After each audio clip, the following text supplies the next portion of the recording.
so that if the recording is of good quality, we can then post it for other viewers afterwards. So my name is Marko Ulvila, and I'm from Finland. Been active in peace and environmental movements for quite some time, and one of the participants, and also sort of co-organizer of this event here. So Nina, you have the floor. Professor von Uexkull, welcome. Thank you so much, Marco. It's a pleasure to be with you, virtually at least. As you already said, I've been affiliated with Uppsala for a long time, so I know Sweden very well and have been based in Sweden for almost 20 years. So it's really a pleasure to be with you virtually, and also a pleasure to be with those who are with us online. So what am I hoping to achieve with this talk today? So as Marco mentioned, I've worked a lot on climate change and conflict issues, and I'm a professor. So what you can expect from me is to give you some evidence that maybe is helpful in the debates that you are having on these topics, on climate change, on conflict, and to give you maybe some new ideas, but also maybe to correct some myths that are out there, and in general to give you the latest overview of how the research around these topics look like. And I want to start by sharing my screen here to share with some slides with you. Do you see my screen now? Yes. Not yet. Sorry. Hold it. But the others do see it, and I think also. Okay. We do. Yes. Good. Wonderful. So glad to be with you, and I'm joining you based now at the University of Constance. And what you see on this slide introducing my talk is the flooding that we're having here right now, that also have been referred to as a flooding of the century again in southern Germany. But essentially, as you probably know, these are events that are getting increasingly frequent, and also this event has been linked to climate change, and researchers said that this is one of the events that's becoming more frequent. Luckily, there hasn't been too many casualties in this, but it's just one illustration of the fact that you're all probably aware of, that climate change is with us, and we see the impacts here in Sweden, in Germany, wherever we are. I want to start this talk with giving you a few background numbers and figures. So my research has been a lot drawing on numbers, figures, maps, trying to understand these linkages. You see here one illustration of the research that we have been doing, kind of working on maps. But then I've also been to some climate change exposed places like Uganda, like the Karamoja region, like, for example, Kenya, and have spoken to people and doing more qualitative research there. So I want to start by giving you some of these background information, maybe to already correct some of the impressions you have in the media, but also to reinforce some of the messages. Let's start with one main theme that we're having here. And this is armed conflict, organized violence, as the Uppsala Conflict Data Program, that's one of the leading programs recording armed conflicts in this world and tracking the trends in armed conflict, calls it. And maybe it's just useful for you to have an overview. Where are conflicts these days? How violent are they? And this is just a map of different forms of organized violence recorded in the last year.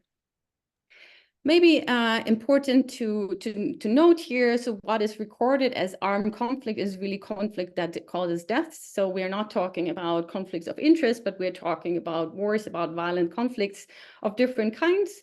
One of the most common kinds is that we have non-armed, non-state groups fighting against governments. This is the blue color here on this map. But then we also have non-state conflict. This is, for example, the gang-related violence that we've seen in much of Latin America and that you see in yellow here on this map. But then we also have one-side violence. So this is violence that is targeted against civilians specifically, and that is targeted and is often part of civil war dynamics. So just to kind of clear some of the definitions and some of the conflicts we're working with. So how do conflict trends look like? And I think there are a few important things to note here. What I've put up here on this slide is a graph of conflict development since the Second World War. And there are a few things to note here. So one is the black line that you see. This is the number of battle-related deaths. And you see here a couple of developments. One is that in the latest years, towards 2022 and 2023 as well, not in this map, but you see that there has been a recent increase in the number of people killed in conflict, which is probably something that you already would have guessed from reading the news, partly due to Ukraine, Sudan, many crises in this world. What is maybe also important to note, though, and I just also want to make this talk hopeful, giving some of the good news, is if you look historically, there are peaks, there are similar peaks since the Second World War. So this is it's not getting worse, but it's getting bad again after a period of relative calmness. So if you look into the numbers of people killed, and we have in the 1980s, 1984, we had similar numbers as we have today. So unfortunately, it's getting bad again. There are other things to note here as well, and that's a bit more worrying. So the other point that I see here in this graph is the increasing number of internationalized conflicts, which is the blue kind. And why is that important? Internationalized conflicts are conflicts where we have foreign governments being involved in internal conflicts. So conflicts like Syria, for example. So these are important to note because it shows that the conflict for many years was kind of quite focused on the domestic. After the end of the Cold War, it was quite focused on domestic civil wars, civil conflicts, but it's now getting more internationalized. And we have seen with a sad example of the Russian invasion of Ukraine, we have seen also in the but BBC has been here all the time, but also international conflicts where really a state attacks another state. So that's overall, this is very worrying news. And I think when I started my career and even my studies 20 years ago, I think things were much more hopeful in terms of how conflict would be on the decline, and now we see this return. So that is bad news, but that maybe gives you also some background to how things are also compared to decades back. And maybe I should say that we will collect some questions towards the end, but if you have quick questions for clarification, I think I will see the chat here, and Marco maybe also can help me to just point me if there are two questions of clarification as we go. So conflicts are on the rise and things do not look great at this moment. The other things, as we are looking into climate change, right? But the other things that are on the rise that completely counter that, and probably that might not be news to some of you, but I think it still is kind of mind-blowing that we're in a situation where we have a climate crisis, but still partly due to the crisis we have with Russian invasion of Ukraine, that the fossil fuel subsidies, so the things that make climate change worse, are also not declining, but in different respects are also on the rise. And these are projections by the IMF, the International Monetary Funds, that kind of estimates that as we move to 2030, that we will still see an increase in these fossil fuels. And if you look into the right-hand side here, this is quite immense, the amount of money spent on this. So it's around 7% of global GDP. So all the things that are produced around the world, 7% is only, all of that is kind of indirectly linked to fossil fuel subsidies, which is yeah, something that I find very frustrating, and I'm sure many of you agree with that. And then linked to that, as you also know, climate change is on the rise. So what you have seen in the recent last report by the International Intergovernmental Panel on Climate Change, the IPCC, the sixth assessment report, is this is the graph taken from their report, is that we have seen already observing an increase that is over 1% increased if we compare it to the pre-industrial level. But then we also know, and maybe that is hopeful news, that there might be different trajectories depending on how, if we manage to do a successful climate change mitigation, there might be different trajectory of that warming. Given the fossil fuel subsidies and given what governments say right now, we are on a trajectory that is more compatible with the warming by 2.5 to 2.9 degrees Celsius by the end of the century. So even there, it doesn't really look great, but I think what this shows is still there's hope to bend that curve.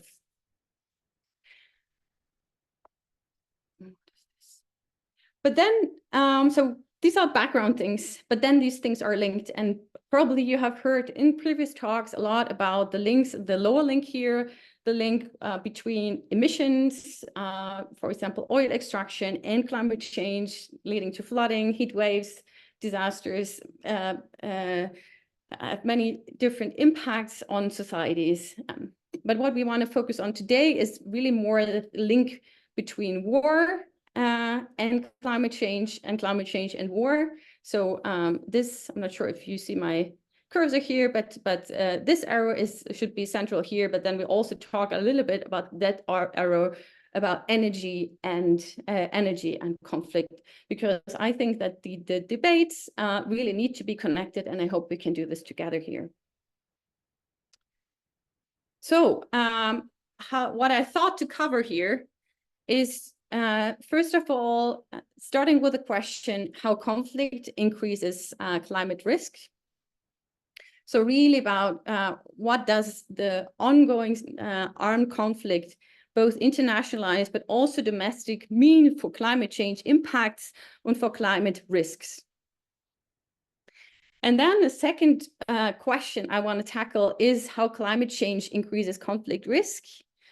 The pathways, the evidence, the strength of the link, really what latest research on this topic tells us about it. And then the last point, this is this other error, is really a bit more, I think, speculative, as we have seen climate change mitigation, but there are different ways where there are actual links between climate change mitigation and conflict that haven't really been studied as such, and there are also future developments we cannot really assess. But I want to offer some thoughts on these topics, and would be happy to discuss with you what your thoughts on this topic are as well. So synergies between climate change mitigation and conflict prevention. All right, so this is the outline for today's session. And I think I would just now, if you hear me well, I would just start off with the first section. So let's talk about conflict and climate risk. So I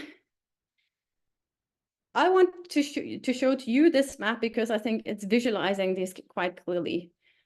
climate change and conflict are linked in that way that conflict is a driver of vulnerability to climate change. And I think it's also there, it's interesting that these debates are often not very much connected. So we talk about different ways of being vulnerable to disasters and poverty and many things, but conflict is not always part of that debate, partly because the academic debate is, of course, people sitting in different departments here, and there's not always, this linkage is not always made.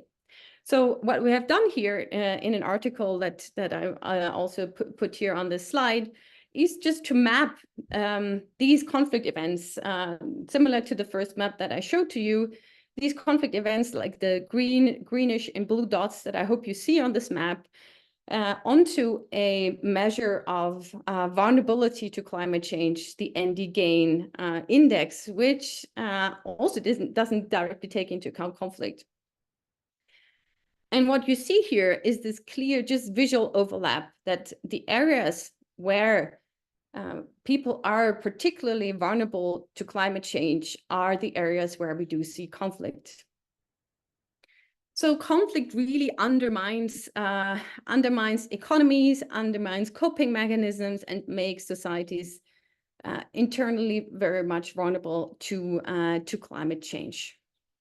And this is, I think, a clear message, and this is a clear message that that often, as I mentioned, gets by people working on sustainability. They do not like to think about wars for good reasons, but I think this is a reality that we need to be aware of, that those that are in conflict today are particularly vulnerable for many reasons, because they cannot adapt, because disasters hit harder, because their economies are more vulnerable to climate change impacts. They are more agrarian typically, so more people are working in agriculture.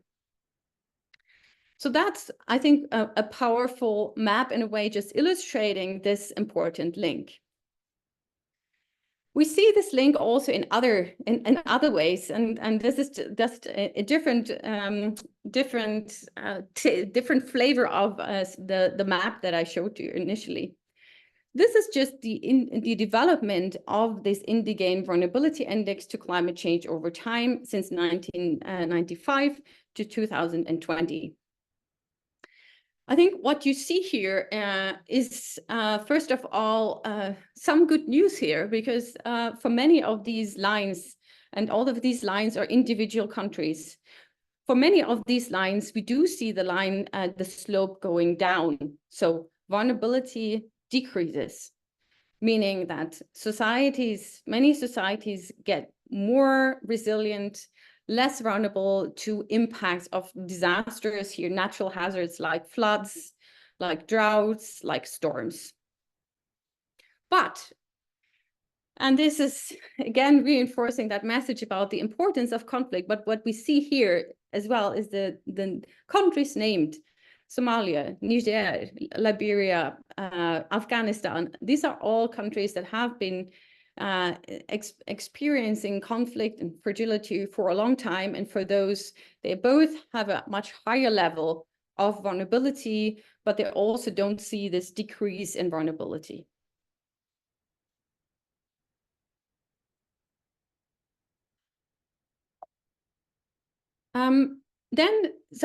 I've talked now about internal conflict, so conflicts that see civil wars like Sudan these days. So really kind of where we have an internal fighting, which is still the largest part of the armed conflict that we see. But as you also are reminded every day, we also have the conflict in where Russia attacked Ukraine in our closer neighborhood, at least when you are in Europe. And I think this conflict also shows us that very many people in Ukraine are food insecure due to this conflict, but also the impact of this conflict on, for example, food security in places like Sudan and Somalia, since Ukraine is one of the breadbaskets of the world. And due to the conflict outbreak, prices rose everywhere in other places that previously had been trading and gotten their grains and food imports from Ukraine. So I think that's important to have in mind as well, that conflicts also not only have these local impacts, but major conflict like this also do have these widespread impacts through the global economy and through the interlinkages that we do have in the economy. Then I also want to make another point. You mentioned initially militarization, and I think that's an important point as well to make here, that of course, as we see this major attack now, the militarization and the military buildup is absorbing a lot of the resources in many countries, in European countries, that would be really dearly needed to tackle the climate crisis. And I think that's a really sad development, and that's a development that we should be aware of.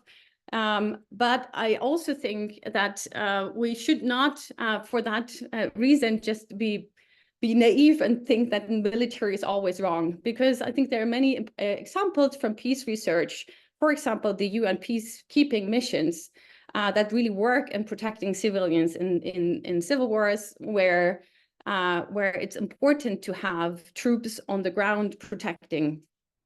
And I also want to mention here that in the context of Ukraine, I think it's a sad reality that I think many of my colleagues that in the academia are facing now, and we're facing around the world. But as people, I think, who would love to think about peace and love to think about negotiations, I think we would love to be this world different. But I want to make the point here that if we look into research, I think in this particular case, we need the weapons and the support are needed for a couple of reasons. And I just encourage you, if you're interested in this particular topics, to read the work by Tore Wiik, who is a professor at the University of Oslo. And if you're interested in peacekeeping, to read the work by Lisa Hultman.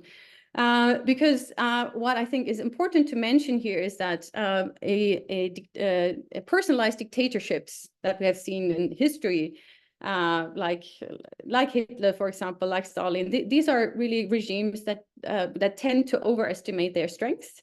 So that's an important point to think more about what the reaction should be. We also know from negotiation theory that only strong, military strong actors can negotiate peace. And we also have a history of Russian expansionism in the face of a weak response. So when I started my academic career, I was working on Georgia in 2008. And this is one of the examples where the Western countries did not really respond that much to the actions and of Russia in that area. And I think since then it has only there's a history of Russian expansionism. So I just want to make that point here, while thinking about militarization as something bad and the investments we're making as really something where money is missing elsewhere. I think there are situations where we also need to nuance this.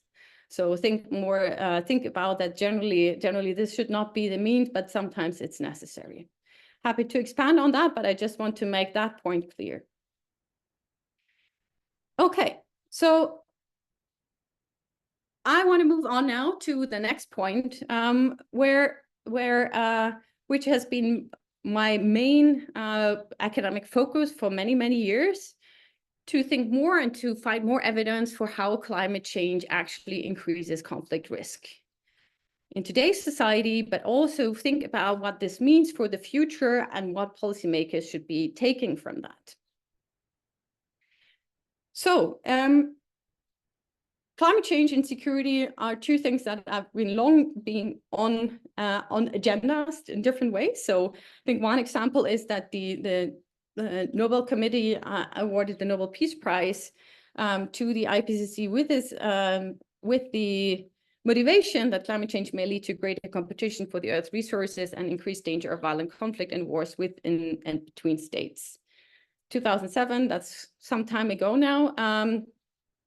But we have also seen this been taking up in the context of the outbreak of the war in Syria, 2011, which followed a major drought in the country. And then people have been debating back and forth, how important was this, in what way was it really linked? But this is, I think, one of the examples that on many people's minds.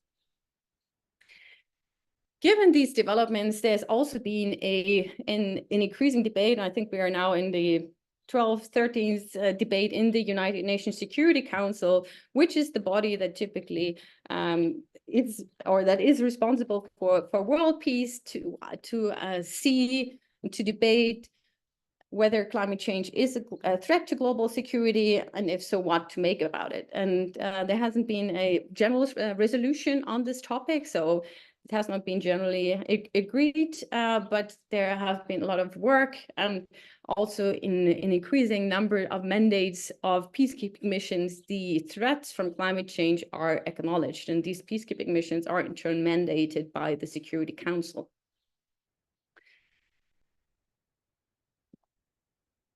But I want to give you now kind of a short version of what we typically talk about when lecturing this to students as well. So how are these things linked, and why? And one major pathway, so one major causal channel in kind of in helping to understand why climate change should at all link to conflict, is not necessarily the scarcity in resources, but it is something that is more in the individual level. It's related to the livelihoods of people who depend on climate change. So climate change affecting, for example, agricultural income, and making increasing grievances for that reason, and facilitating mobilization. If you look into places like northern Nigeria or like Sudan and these places, so areas that are very much exposed to, for example, drought, this is a mechanism that makes a lot of sense there. So when people are asked why they join particular groups, then you often get responses, it's about economics in the end and livelihoods. Not always, but this is part of the story. So in these contexts, and then joining an armed organization may be a strategy to obtain food and income, or at least make it more likely that this is perceived as such. Then we also have increasing disputes over resources such as water and land, and we luckily don't see kind of major water wars these days, but there are called local disputes. There are disputes around lands, and they also sometimes turn violent. Another link that is, I would say, less clear-cut, it's also difficult to study, is the point about people leave their homes, they go elsewhere, and then there's conflict with host populations. People oftentimes move for different reasons, so making that whole link and kind of seeing how important climate is in that is analytically quite difficult, but that's at least one other thing, one other mechanism where I think we find some support, at least with populations that tend to be mobile, where, for example, nomadic populations, where we have people cannot rely on regular coping mechanisms, but they may need to go elsewhere, and where this also leads to conflict then. Then we also may think about short-term conflict depressing effects. So climate change leading to, for example, destructions, thinking about the Philippines and major storms. Or I had a colleague that kind of went there, and they did a major study on storms hitting the Philippines, and just finding then that, okay, if there is a storm, then the people cannot move anyway, and there are maybe 8 organizations going in there, and the fighting capacities are rather weakened by in the short term. This is kind of the link is on the short term, and I think that's important to note here, because that may not mean that conflicts overall get depressed by this, but rather that there may be an impact on short-term conflict dynamics. So overall, these are, I think, the mechanisms. So why would these things be interconnected? Climate change is about the environment. After all, wars require weapons, are determined by individual but group decisions. So it's a quite complex and multifaceted process. So why should climate change make wars or conflicts generally more likely? And just to give you a few examples more specifically about this, where this might be the case. So when we go 15, 20 years back and these things were studied, then there was a huge debate if that at all was the case. So if climate change would lead to conflict. I think we are over that point now, because I think what we see is that climate change is connected to conflict, but context matters. So it's not linked to conflict everywhere, but we do see that it affects, for example, the dynamics of armed conflict, and affects particularly hard regions, areas, groups that are already, for different reasons, at risk. So, for example, in this study, we looked into the dependence on agriculture as a livelihood, which was important in this study and has been important in many other studies since then, and partly before. But also looking into political factors. So are, for example, particular groups in societies marginalized, so they are excluded from political power, and that also seem to matter for these links. And that's, I think, important to have in mind. There's nothing deterministic about these things affecting armed conflict risk, but we need to take into account the context, which is also good news, because maybe we cannot do anything about the weather, right? But we can do something about the resilience of populations. And we then kind of, from this broad maps, as I mentioned, we also did some micro level work. So moving into areas like DRC, like an area in DRC that you see on this one in red map, and then also in the Karamoja region of Uganda, which is the poorest part in Uganda, where people really rely on livestock, on agro-pastoralist livelihoods, and that is now violent again after some disarmament and a bit of lesser violence for a couple of years.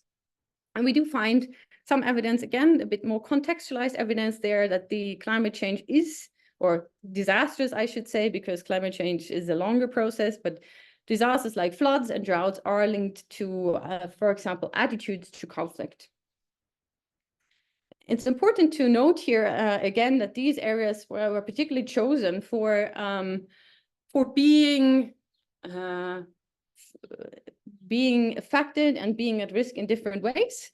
So we chose, this was work with the UN Food and Agriculture Organization, who works in these areas and has access to these areas. We chose areas that are conflict affected, that are particularly vulnerable in different ways, since the broader picture, the broader studies I showed you initially indicated it's not, it might not be, in Falun there might not be conflict because of the climate change, and not in southern Germany either, but there are other factors that matter and needs to be taken into account. So, so climate change matters, but how much? I think that's we are now getting to the part where I think we can a bit more be a bit more hopeful when we look into the research as such. There is, of course, we need to kind of make sense of all of these individual bits and pieces. So a study on Uganda, a study on DRC, a study on the Horn of Africa, a study on Asia, a study on Latin America, and just make sense of how much does it matter. And a study led by Catherine Mack at Stanford University brought together in 2019 a lot of people who have been working on these topics from different academic disciplines, and with different views and approaches. And what they did now, and that you see on this map, on this slide is some kind of mapping. So how important, what are the important drivers of conflict, and where comes climate in? And I think that's maybe the good news here, or the better news here. If you look into the ranking, then, and this is about current societies, that's important to have in mind. So if we look until 2019, how important is climate for conflict? It's, as you see, it's down there. I mean, it's not among the top causes of armed conflict. So it's something that affects, but there are other things that are more important if we think about climate, if we think about conflict only. So maybe that's a kind of food for thought. It's not that climate change always, or climate-related disasters always, increase the risk of armed conflict. We need to take into account the context, but even if we do so, there are other things that determine this context that are really important to address if we want to prevent violence and work for the prevention of armed conflict. Okay, this is current societies. This is all that we can have. So we are, as I mentioned, what we try as researchers is not to work on narratives or kind of talk to people what they think necessarily, but they more to work on data, to work with, for example, meteorologists, work with development economists, get together data and evidence. So no fake news, but evidence on these links to see, is there a correlation? Do we see, if we map these things, that there is a link, or maybe the link is not as strong, and provide that evidence to, for example, the policymakers through the IPCC, which is one of the authoritative summaries producing organizations by scientists, but for policymakers. And this kind of work is then important to kind of inform the debate. Okay, so current societies, but as we know that this is not the whole story. But before we turn to the future, maybe a few summaries of where we are and how these linkages look more specifically. This is some work or some kind of graphs that we have put together with colleagues at the Peace Research Institute in Oslo about how these things are linked. And what you see here is we have climate change. We have a couple of pathways that I also talked about initially, and we have different forms of armed conflict. But what we try to illustrate here is both that we have contextual factors down here that influence each step, so they are important, but also that conflict has a feedback to pathways, feedback to vulnerabilities that we really need to take into account to understand where climate change may lead to further conflict, but also where maybe the efforts to address these links need to be focused. And I can maybe say that this is work that policies or decision makers have been interested in, both informing the work of the IPCC, but then also the work of the EU on this, and countries like Sweden, which have tried to push the climate change and security debate in the UN, for example.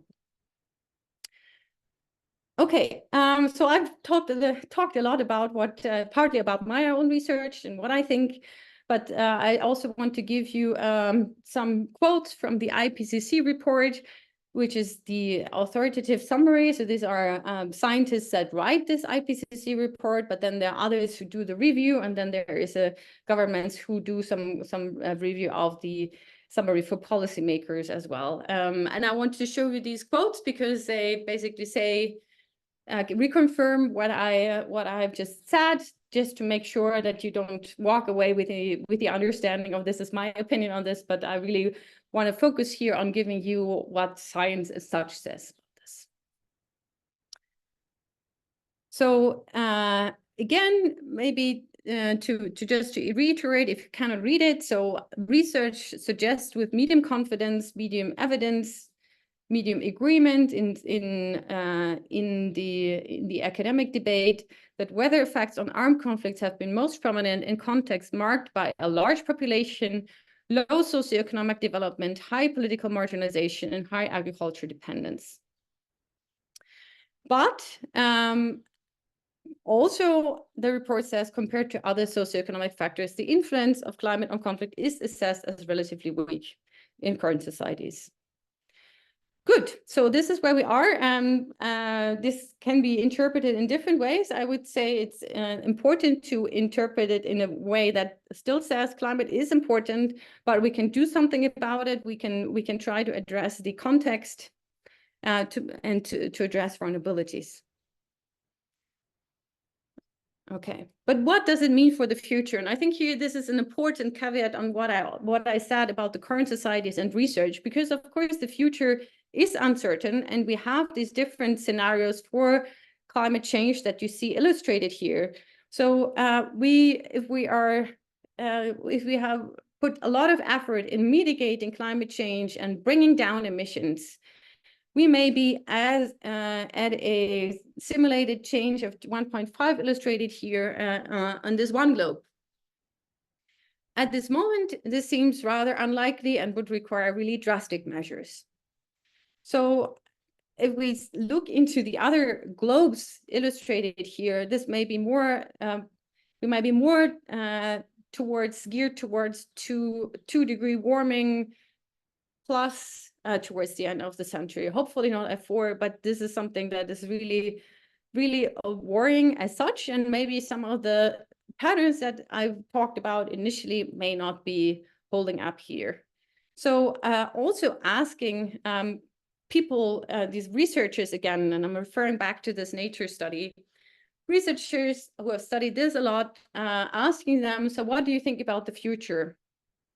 And what they said is that conflicts to date, which are the blue plot points, this graph is maybe not fully intuitive if you are not working in this kind of field, but I just telling you what it says. So it says the blue dots it's giving you for each respondent, what do they say, how much are conflicts today affected. And what you see here, that you have the highest number of estimated probability kind of allocated over this graph, is that there is a negligible change, but then there are also some cases where we have moderate and substantial increase of armed conflict risk. And importantly, very few cases with moderate and substantial decrease. So leaning towards more conflict, but overall not a very strong relationship. So reflecting basically what also the IPCC has concluded based on the studies. But then if we move to a 2-degree warming scenario or a 4-degree warming scenario and assume that societies would look similar as they are today, then the estimated increase in risk is substantive. So we may, with increasing warming, we may see increasing conflict risk as well, as the impacts of climate change get stronger and stronger, as we already feel these days. Why is that? So first of all, temperature increase tipping points are crossed. So there are different tipping points, as you see on this map up here. There are different tipping points in the environment that may be crossed, and that may lead to nonlinear process in the impacts on Earth and livelihoods. This may mean, for example, the Arctic summer sea ice, the glaciers melting. So things that may accelerate other processes and lead to stronger impacts. These nonlinear processes may also link to developments in the socioeconomic space that we haven't really seen. So as sea level rise, we haven't seen that much. For example, if we see increasing levels of sea level rise, we may also see increased migration flows that are even more difficult to to handle or to integrate by host population. So this may be a more important link towards conflict in the future. And then I think we also need to be mindful about the fact that a number of studies, actually the largest part of the study is conducted on climate-related risks and conflict, have been produced on data over the past 30 or 50 years. So really, when we remember back these the initial trends about armed conflict, most a period that has been relatively peaceful, and we see now, for example, challenges to democracies, challenges to international cooperation with the tensions that we see. So there are, for example, new peacekeeping missions that could help addressing some of the impacts of armed conflict due to blockades in the United Nations Security Council, and there are funding cuts, and so many of the buffering mechanisms that the international community had at hand to address conflicts on the one hand, but also climate, seem to be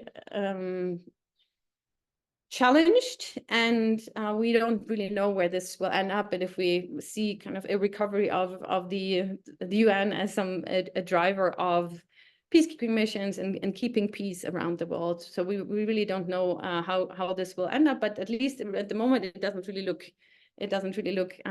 like there's a positive trend, but rather a negative trend. So maybe we also, with a change in the international environment and challenges to international organizations, may see less of global capacity to handle crises like climate change. So this are a couple of reasons why, as scientists, I think we are concerned about increasing risk in the future, and why I think it's important that the United Nations Security Council also takes climate change as a security risk seriously. Okay, so I've spoken now about conflict as a driver of climate risk, internally and externally, internationally, with the example of Ukraine. And I've also spoken about the military costs and the nuancing the debate about military spending and climate change mitigation. I've then also spoken about how climate change and conflict is linked, the link being there, being contextualized in different ways, conditioned by different factors on the ground, such as marginalization of population groups, and the fear and the projected increase in risks as we move into a warmer world. I also now want to move to that third, maybe least research part, and offer a few thoughts on synergies between climate change mitigation and conflict prevention. I think the first point is quite obvious. So as climate change and increasing warming is feared to increase future risk of armed conflict increasingly, what society should be doing is to mitigate climate change. So if we want to get rid, or if we want to mitigate the linkages that we see and the threats to peace that we see, then climate change mitigation is really important. And as you probably all are aware of, climate change mitigation is not only important because of conflict, but because of all the detrimental impact it has on livelihoods, on poverty, on food security, and our well-being, and the well-being of our economies. So that's, of course, the most obvious point. But I also want to put some focus on the link between resource extraction and fossil fuels and conflict. So if we look into the research done by Earth system scientists and by people studying kind of the requirements what it would mean to mitigate climate change in line with the Paris Agreement. So keeping global temperatures well below 2 degrees Celsius, ideally at 1.5. There's a study by Wellesby et al. From 2021 published in Nature that you see as a quote here. And what they say, by 2050, so relatively soon, we find, like, given the target we have, 1.5 degree, we find that nearly 60% of oil and fossil methane gas and 90% of coal must remain unextracted, so kept in the ground. What does this mean? It's important, I think, to have in mind and to bring into this debate the link that we see between the extraction of, for example, oil, that we see that most clearly, and conflict as well. Here, just as illustration, this is flaring in the Niger Delta, which has been historically an area with a lot of extraction of oil that hasn't really benefited the local population.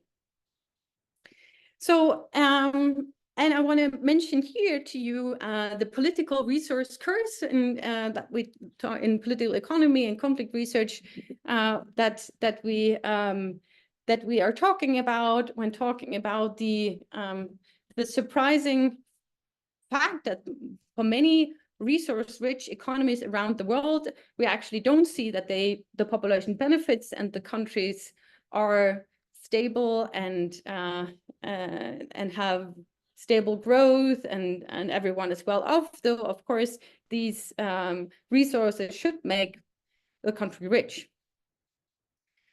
And this political resource curse means that, for example, the resource rent from oil extraction increases the incentives for theft within the political elite and rent-seeking behavior and corruption. So maybe Nigeria is an example for why where this has happened, kind of having high corruption rates. And it also does heighten the price of controlling the state. So we have also around the world, we have seen conflicts like in Sudan, South Sudan, so Southern Africa is an area I focus mainly on. So bear with me that a lot of examples come from that area. So South Sudan, and leading to the division was also linked to the extraction of oil. And it also leads to rise to frustration and grievances among the population due to pollution, for example, as illustrated in the earlier picture. And part of that mechanism is that resource revenues make politicians less reliant on the citizenry to generate income. And maybe Russia is a good example here as well.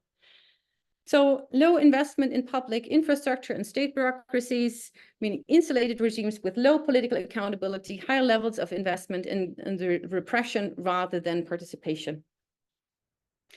And building up of state structures that serve and protect the leadership, not the population, since the state, the political lead can survive basically without political participation of the population or economic participation of the population. And given these mechanisms, and I don't have time to go into all of the different facets of the resource curse, there's much more to this in terms of the economy of resource-reliant states and the volatility of prices and so on. But I think just a few examples like Russia, like Venezuela, like South Sudan, like Nigeria, give you some ideas just from reading the news probably of what I'm talking about. So if we look into the state of evidence, so research that has looked into this link, we find that petroleum and other mineral resources have been statistically associated with the onset or duration of civil wars. Oil exports, alluvial diamonds, other non-fuel minerals, oil is here one of the examples that I was referring to. Diamonds are maybe less relevant here. We see this as an inverted U relationship. So as the value of state-level resources wealth increases, the risk of conflict first rises and then falls. And this is illustrated by the example of Saudi Arabia and some of the oil-rich states that then use the oil to build up a state apparatus that is where protest is protests or any challenges is not as cool. They can use the resources to prevent that there is conflict, whereas in the middle, the regimes are a bit less stable. So that's the explanation. If you read in a very good overview by Michael Ross from 2015, and I will be happy to put all of the further links for further reading as well in the slides that that you can hopefully then get from the organizers. So just to summarize some of the mechanisms linking oil and conflict, we have grievance-related factors. So there's no cushioning when extractive industries give rise to grievances and feeling of relative deprivation where resource revenues breed unequal growth and lack of development. We are more likely to see corrupt and unaccountable governments. And we also have a weak state apparatus with limited reach into peripheral areas of the state. So this is, I haven't talked so much about that, but this is something that that's also part of this state weakness, where the state is then not building up, for example, tax offices everywhere to collect taxes, but where the revenue comes directly from the oil. And then we have the heightening the incentives for predation and state capture, so kind of taking over the state.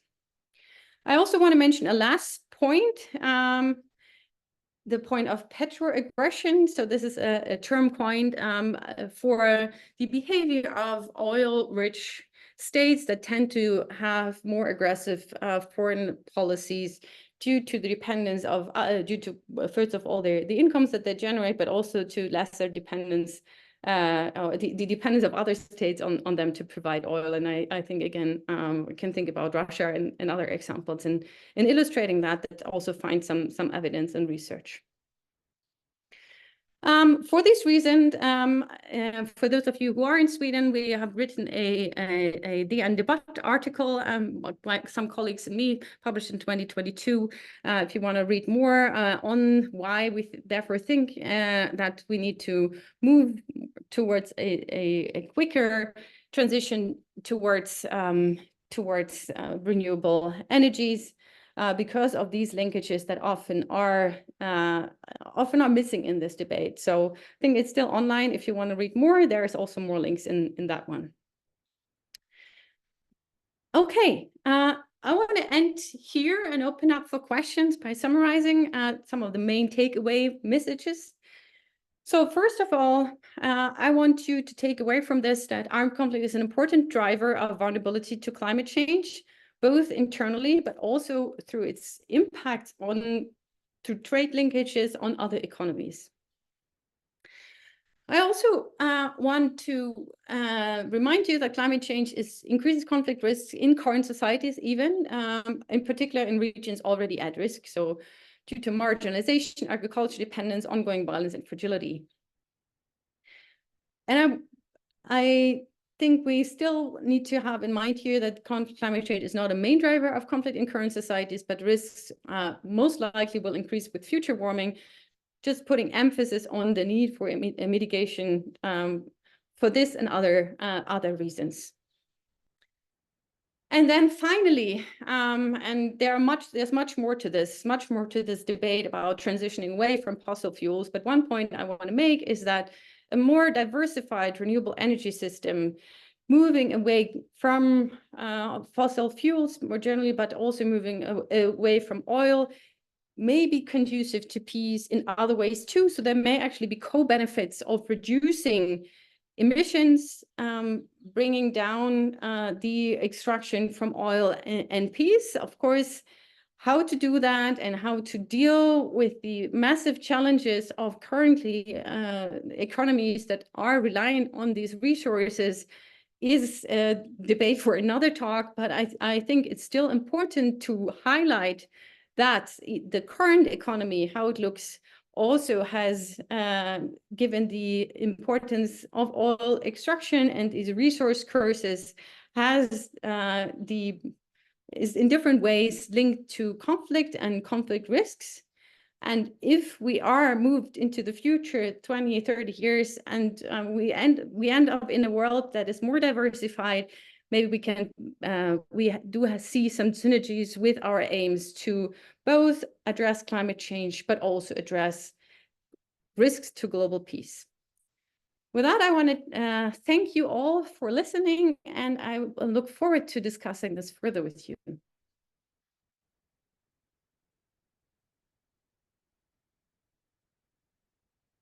Hola.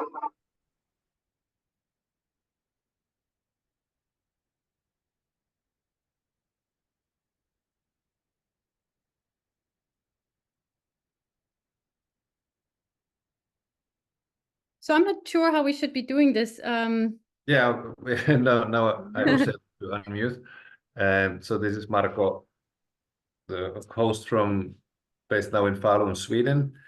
So the floor is open for questions and comments. I think we can take 2 or 3 at a time and then get the Nina von Uexkull's response. So anything from the floor? Also, there's nothing so far in the chat. So maybe I start with the Syria that you mentioned in the beginning, that it's a sort of debated out in the public. The little I know about this, that there was one response that the conflict was induced very much by the drought, aggravated by climate change. But then others said that, well, drought was there, but the main problem was the policy failure of the Assad regime not to address the problems related to the drought. So, do you have a take on this, or some idea like where to get a balanced view in a cases like this? Yeah, so I think that Syria is one example that I think has been a bit polarized. I think it's one way that I think is challenging in this debate is to get across nuanced messages. So I think if you say conflict, drought played a role, it definitely played a role for livelihoods of many, of movements of many. But we also see that the protests that started Syria, when there's been research asking people, so why do you protest? And there have not been many people saying that they protest for economic reasons. So this is something that we would expect if it was about drought only, right? So there has been different, definitely kind of the motivations of people on the streets are aware about politics at large. And I also think that's important here to not let climate change be a scapegoat and let regimes that are responsible for both mismanagement of resources, but also mismanagement of public opposition to say, well, this is all about climate. This is something that we've seen, for example, in Sudan, where the then Sudanese president Bashir said about climate change and conflict in his own country, and the conflicts in Darfur, said that, well, this is about, you know, people are fighting there about environment, so this is nothing political. And I think that's really important to have in mind. We can to be able to say climate change probably played some role. How big it is, it's really difficult to say. It didn't seem to be the case that the people rose up because of economics, and the war, certainly how it looked these in the way it escalated would never have happened even hadn't been for the reaction of the regime, right? So yeah, so climate change can play a role, and it probably played some role in Syria, but it wasn't the decisive factor. And I think politics is important to take into account here. Thank you so much. So we have one question or comment from the floor. You can introduce yourself. Yeah, my name is Rolf, and I work with NASCA and Lund FFF, Friday for Future. And I started thinking about what you said about climate as a realization for motivating, developing a new strategy. And I tend to look not totally convinced that the Ukraine conflict, for instance, is a conflict that is playing out because of what you brought up, actually under the political resource curse, which I'm not familiar with, so maybe I'm misinterpreting it. But if you look from the Russian side, it's an issue of,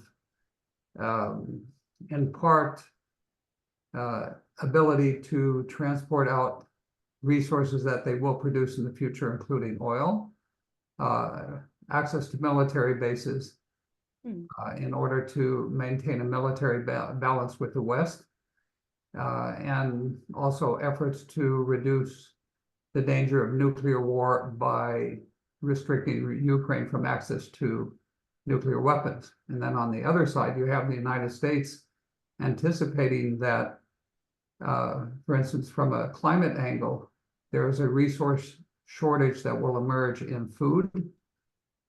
There's a need for allies to develop, let's say, reduce the risk that is arising from the conflict around climate, which means you need more allies.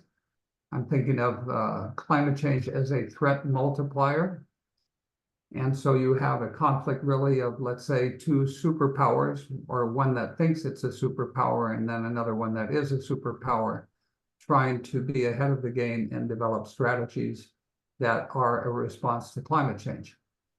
That's just a thought after I heard what you said, especially about political resource curse. Yeah, thanks so much for this point. I think well, what it reminds us is that what I said about the political resource curse and what is relevant maybe for the example of the conflict you brought up here of the Russian invasion of Ukraine is the availability of oil, of income from oil, and the lack of the sanctions do not work, and as we see is. As we see that the regime is a lot reliant on oil and can still generate a lot of income from that, and for that reason has the means to be aggressive, so to speak. But with that said, this explanation of petroaggression is only one structural factor, and of course there are many other reasons for that wars, many actors with different interests, and so that somehow play a role here. But I think what we see in this particular conflict, because it was started from one side, that this that we can probably debate if it would have been possible to start without the availability of income from oil to the Putin regime. So that's I think there is always much more to that, and not all countries act like that. And it's not one cause that leads to this. But I think what is important here, maybe to emphasize again, that what we can say from a scientific point of view is more, we can identify factors that structurally make wars more likely, and they may interact in different ways, and there are still people taking decisions, and they're pushing buttons and giving the decisions to attack or not, or to negotiate or not. But more kind of the structural factors that are important to take into account here, which I think are overlooked in the debate about climate change and resources, since oil is something that we know is also central to mitigating climate change. So I think that was the main reason for why I brought this up, and why I think it's important to also have that in mind. And I want to can add here, and there was some question in the debate in the chat also about, but what are the but renewables can also lead to conflict. Of course, we see that around the world as well, that we see renewables like wind and solar, that there's a lot of policies around, for example, the land use and people objecting to them being placed close by, or there are even mega installations to where to place them. But I think what is important to have in mind here, for example, that the conflict that we see around them, these are small-scale conflict, and so when we think about a more diversified system, I think the overall net effect will be a positive one for peace. Maybe I can, yeah, maybe I can, yes, good. I think Rolf has a brief follow-up. Yeah, a comment. follow-up on that question is actually what, from a climate change perspective, is the United States' interest in Ukraine? I would argue, for instance, that it has a, you can call it petroaggression in the sense that if you look statistically, the United States has emerged as the #1 producer of methane gas or liquid natural gas for export. It's also become a major producer of oil. And right now, the United States is the #1 producer of both those things in the last 2 years. And in part, that's been helped by the Ukrainian conflict in several ways. And related to that question about what's the interest of the United States, one has to think, why are they willing to spend over $100 billion in the Ukraine, probably more at this point, which I've lost count on, but definitely 100 billion in arms and engagement. Yeah, I mean, I think you, given that you are from the US, you probably are more aware of kind of how the debates and motivations look like. But I think, I think what this your point also illustrates that resources and kind of the winners and losers and the global economy, that this somehow plays into the decisions that are made in this conflict and in many others. We have from Zoom. Alexander, now, what?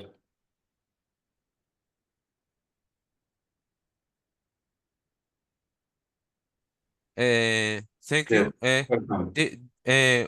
Thank you. You are hearing me? Yes, we hear you. First, thank you, Nina, for your election. I think you a little bit missed maybe the main link. You know, we are now consume much more that is needed for the best life level. We have several million deaths per year from obesity, from sedentary lifestyle, from other things linked to overconsumption. And in the same time, if we will limit it, we can also much easily stop climate change. But all countries wanted to increase GDP. And why are they thinking like this? I am very convinced that this is because of impact of war in the last 5,000 years. Because who has the bigger GDP has the biggest military potential. And this is what have created this kind of thinking that we need to increase GDP in all price. So what I'm asking to you is, firstly, did you agree with me? Secondly, we created in Fridays for Future International kind of a petition about it, a letter. Maybe NASC or you will want to spread it. And the last questions, if you want, I can also make kind of a lecture specifically about these links that I have studied about it for many times. Did you are interested that I will make kind of a lecture about it? That's all. Thank you, Alexander. Any response from Nina? So I think we need to be, so I think on the one hand, we need to be visionary to think about what could be alternative economies, alternative futures, what is the role of consumption and all. But I also think we need to be realistic about the pace of it. So I think what you mentioned here is the importance of not kind of only transforming the economy, but also about consumption, about kind of saving resources. And I think that is of course very, yeah, that's very important. With regards to your point about that, it's all about kind of it's all about GDP and military might. I think kind of historically, if we won't move back into history, of course, there is a strong link between economic well-being and also state making. If we look, I think more in the closer future, or in the yeah, in the history or in the kind of current societies, I would say that these are not the things that this is difficult to imagine a different world, right? With less GDP, with degrowth and so on. I mean, what we have seen is growth, so it's very difficult to speculate about a different future and what kind of a degrowth scenario would mean. With that said, I also think that what you said puts the finger on different reasons for decreasing consumption, for a lot of things that would be good about both climate change mitigation and these effects and the effects of overconsumption. But that's not really my field, so I'll keep to the topic of the talk. And thank you so much. Rafael had asked for the floor. Yeah, thank you very much. Well, according to your presentation, Nina, thank you very much. Apparently, the climate change do not affect especially rich countries in terms of the conflicts, social conflicts, and all these things you have explained to us. And my question is, do you think it's a matter of time that it will happen and these problems will reach to these rich countries as well? It's just a matter of time, or sooner or later it's going to happen? I think that's a very relevant question. It's an important question, but also very difficult to answer, because of course that's a question we can only speculate about.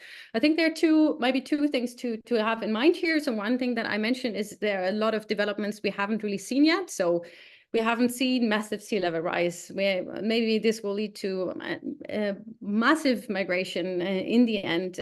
We know from that migration research that typically the climate migration we see today is within countries. So people move from rural parts to cities and so on. But maybe if we move to a few decades into the future, that may change. And you also, as you probably are aware of, the challenges and also partly the rise of parties in Europe, but also political voices in, for example, the US that are against migration, where we have kind of not violent conflict, but we do have tensions that are exploited by political parties that relate to migration. So I do think that the conflicts may look different, but they may put more fuel to some of the developments we've seen here in cleavages in societies, and providing opportunities for parties to, for example, exploit the migration issue for their own gains, and exploiting fear of the population, and potentially also putting really strains on the economy and the means of people, these economies to handle large numbers of migrants. And then I also want to mention that, I mean, we don't see violent conflicts in rich economies more generally, but we do see, I mean, we have seen a large drought in California, for example, and disputes around the distribution of water and so on. So I think there's nothing, there are reasons to be worried because of climate change for many reasons.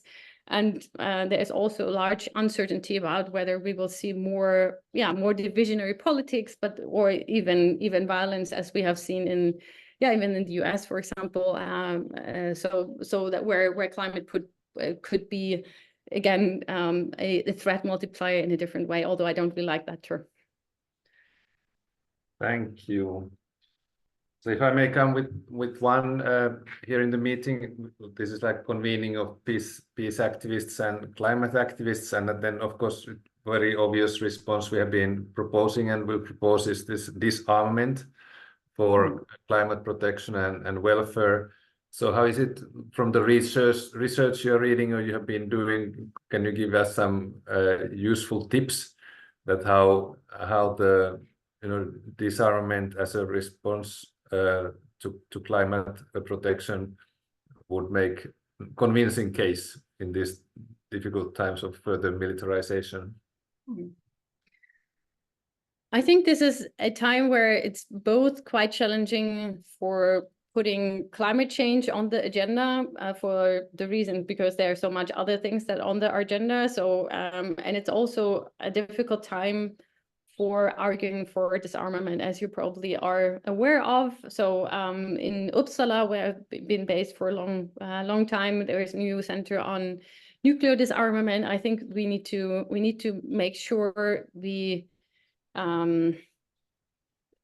I think we need to make sure that these things are not forgotten, but we also need to make sure we are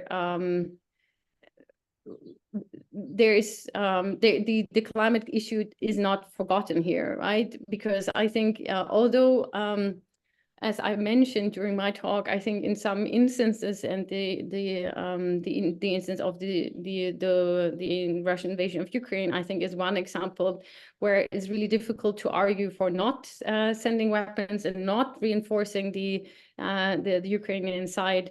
I think there are many other or that the general take should be on this topic that we need to invest in preemptive measures. We also know from research that preventing wars, of course, is easier than trying to stop them once they're running, right? So conflicts are extremely costly and they are very difficult to solve once they have started. So I think really working on conflict prevention, working on kind of soft measures or measures to support civil societies that are increasingly under pressure is really the way to go about and try to address issues that are crucial for conflict prevention.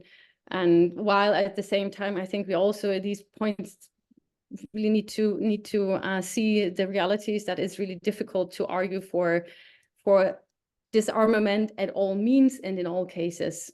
So I'm not sure if that really answers your case, but I think what we always kind of, I think sometimes work with making a case is to point towards the incredible costs of conflict in the long run and the difficulties in stopping wars and the importance of conflict prevention and the difficulties in actually seeing that in seeing the efforts of conflict prevention, but really the relevance of doing so. So really putting that on the agenda. Yes, thank you. Yeah, the question was not easy one. We'll carry on working on it.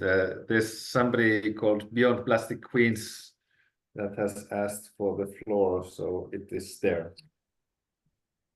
Okay, hi. I guess I can't put my video on.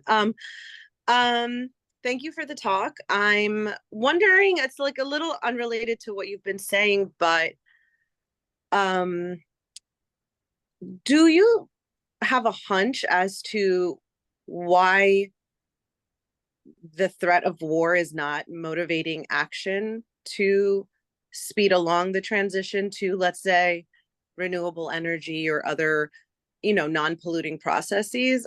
I just want to know your general thoughts on that, because it seems like it's going to hit every country in a different way.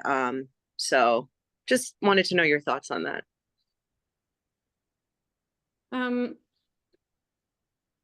Well, I think so. Listening to some of the debates also in policy, I think sometimes this is portrayed as an issue that is more relevant for low-income countries, because that's where we currently see most wars, right? And that's where we see impacts these days.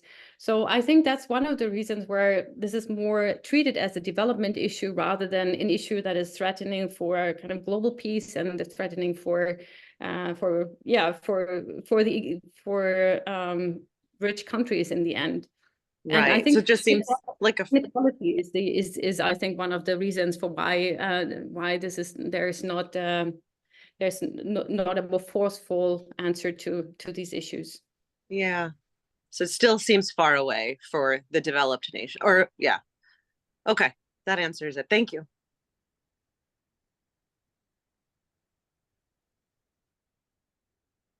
Any other inputs, comments? Yes, we have one here.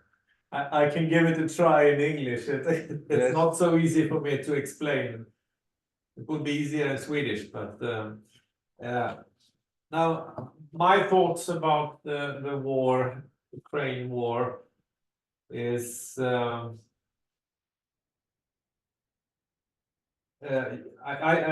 my feeling is that you are underestimating the impact of the war on the whole political international scene. You spoke about that the conflicts are getting more and more internationalized, like Palestine and the war in Ukraine and Syria and so on. And what we see now is a war not between Russia and Ukraine, it's a war between NATO and Russia. And Ukraine is the playground for it. And what makes the whole thing much more worse than any other wars after World War II, it's that they are talking, both Putin and NATO is talking about the possibility to use nuclear weapons. You can't take it away. That's the answer from NATO.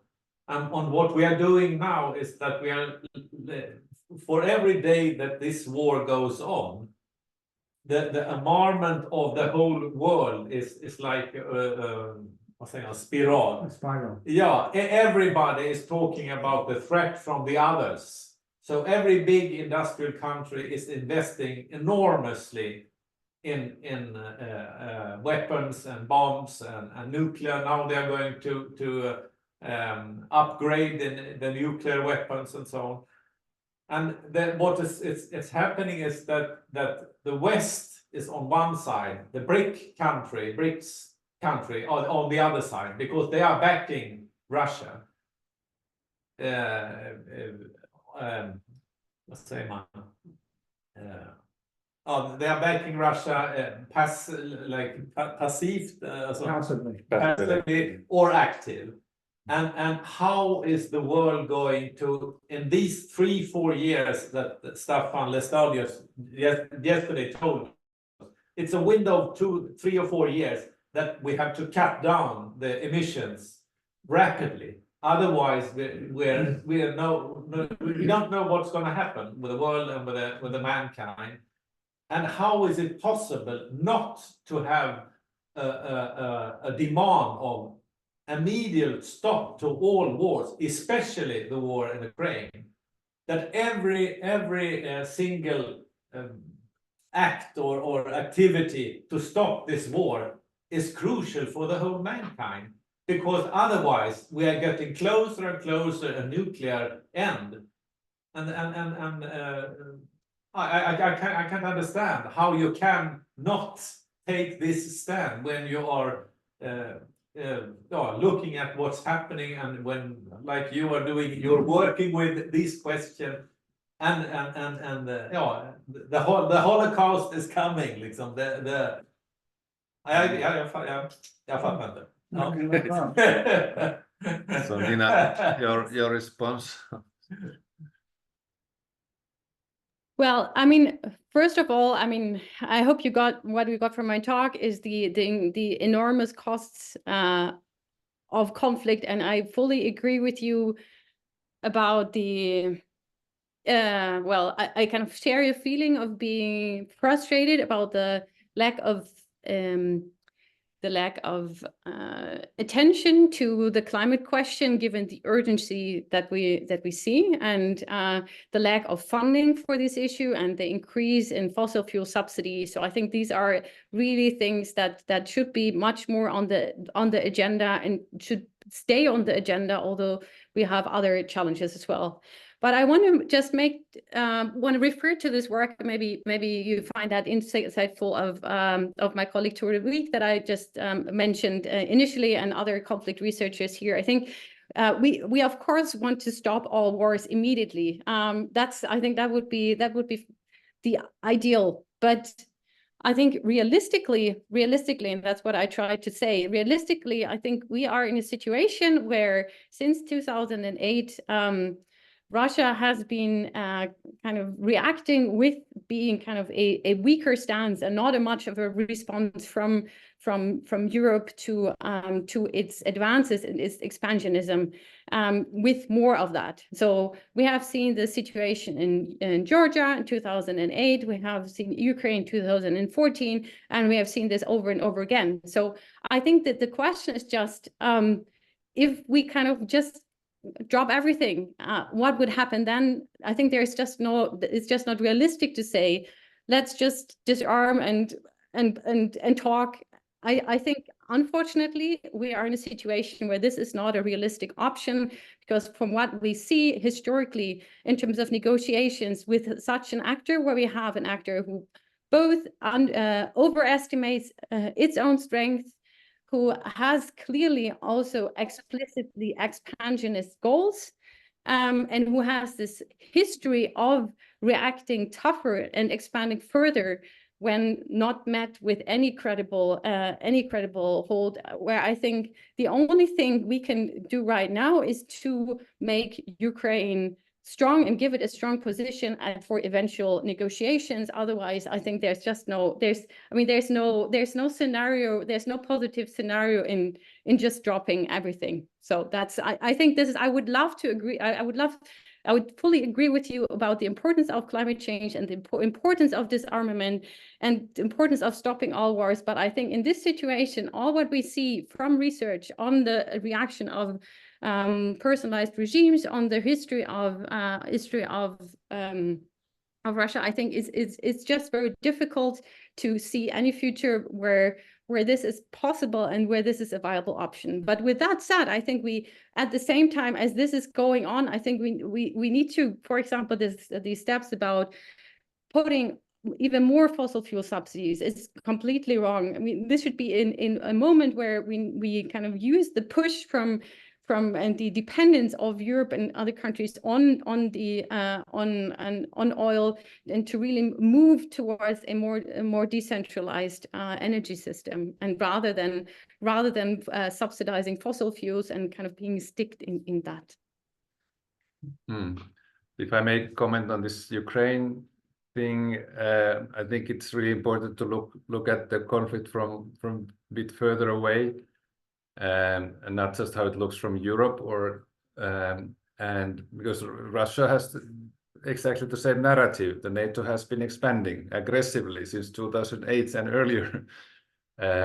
So these two narratives are meeting now in the battlefields, and this idea of making Ukraine military strong. Now they have more military capacity, but at the same time the population is declining. So many people have left, so many people have died. The economy has been declining.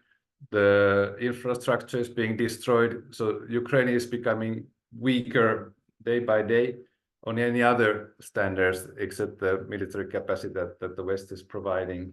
So I think for negotiating a peace, also if the country is sort of depopulated and in economic ruins, it's not a good position and outcome.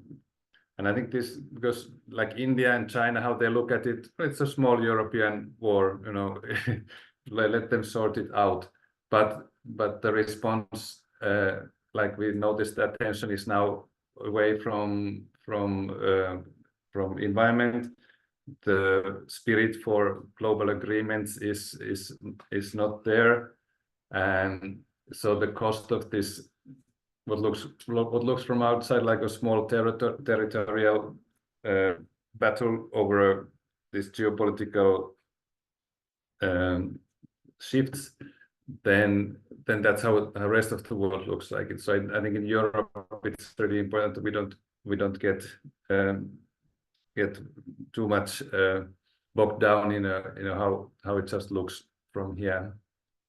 So Jan has some follow-up. I just wanted to say that for me, and my experience and from my point of view, younger people of today, they have no faith in the future. because they see that the adults, the grown-ups, they are killing us all with climate change or with nuclear weapons and furious armament of all countries. And I think that's the biggest problem or vad säger man, utmaning, alltså challenge for us, because my daughters and my younger people I meet, they think that the adults are crazy. They're lost their minds totally. And if you can't, if you have the idea it's okay to kill your neighbor or to kill your kill people when you're not can make an agreement, and when you are having different views and interests, how shall we cooperate to save the future? It's impossible. You have to make a stand that it's not okay to kill. It's not. You have to solve the problems in other ways. I think that's the culture of war we have to win. Otherwise, it's the end of mankind. So no. Okay. You're capable of asking good questions. Okay. Does Rafael want to speak again?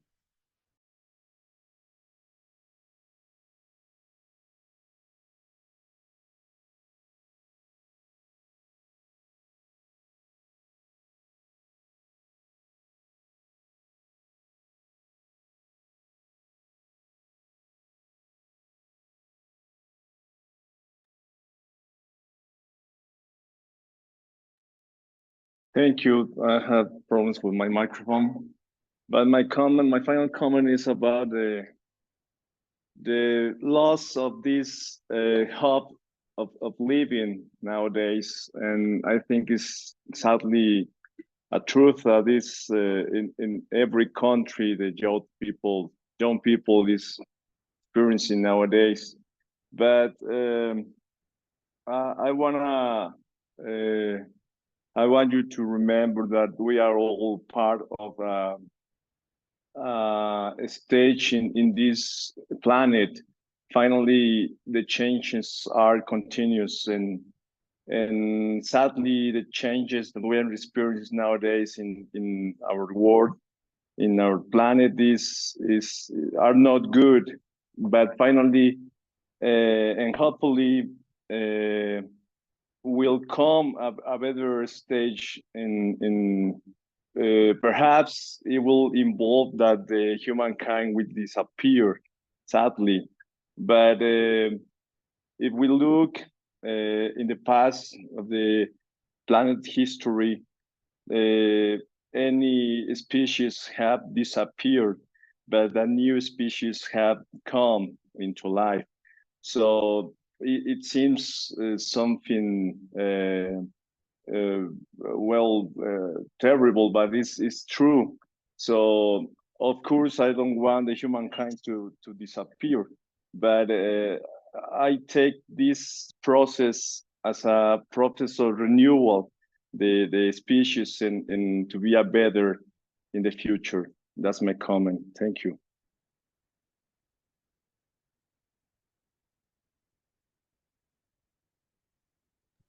Well, Yeah. I think you're talking about a big thing. I'm not sure if you want me to jump in here. I think I wanted to comment on two things. One is, of course, I think the education, or the kind of bringing focusing on the hope and education, working with young people, is, I think, is really important. And I do think that there are stories. I mean, that we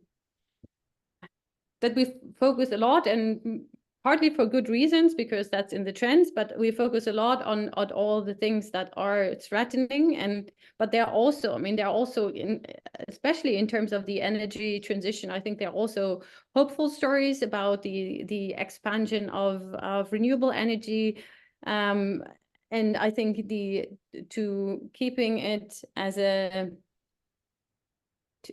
to to kind of making sure that people do not lose hope and rather work for a common for the common aim, having a narrative where the energy transition is something positive rather than something threatening, to reduce conflicts around, for example, solar or wind and these things, but rather see this as something positive. And given the experience of, for example, COVID-19 and the big transitions that happen very rapidly, I think there is a lot of things that kind of point into rapid changes that are possible if we want to. And I think trying to provide the evidence and the narratives that are pointing towards these hopeful, stories, while emphasizing the urgency I think is important. And this means working with young people, working with voters, working with local politicians, and trying to make that case.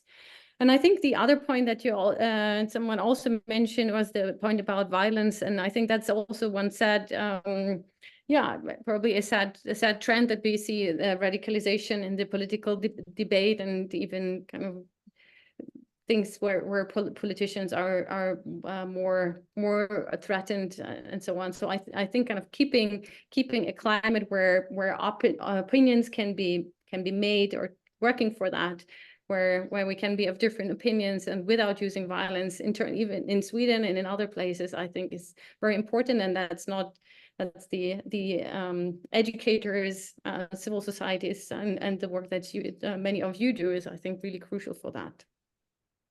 Thank you. I think we conclude here. There are no more hands. But I think this Rafael's point was very, very interesting. Maybe your input to your research groups, that this loss of hope, loss of meaning because of inaction in climate policies can also be one underlying element for conflicts, even violent conflicts in the OECD, or let's say Annex 1 highly polluting countries. But I also, of course, agree that our common aim is there to end the violent conflicts, and they're all complex ones. So we need to have the nuanced understanding, and these kind of workshops and lectures do give us that kind of tools to understand the conflicts, and then to find out ways to address them. So I thank Nina very much, and all the participants for joining us. And from here, and here's the scene from our meeting. But we're lost. Okay. Thank you, Nina. Yeah. Thank you, everyone, for insightful discussions and for taking the time. And I guess I will send slides to the organizers, and if there are further questions you have, feel free to contact me by email. Great. Yeah, thank you so much, and goodbye, good afternoon, or whatever day people have in their time zones. Thank you all. Goodbye. Bye-bye.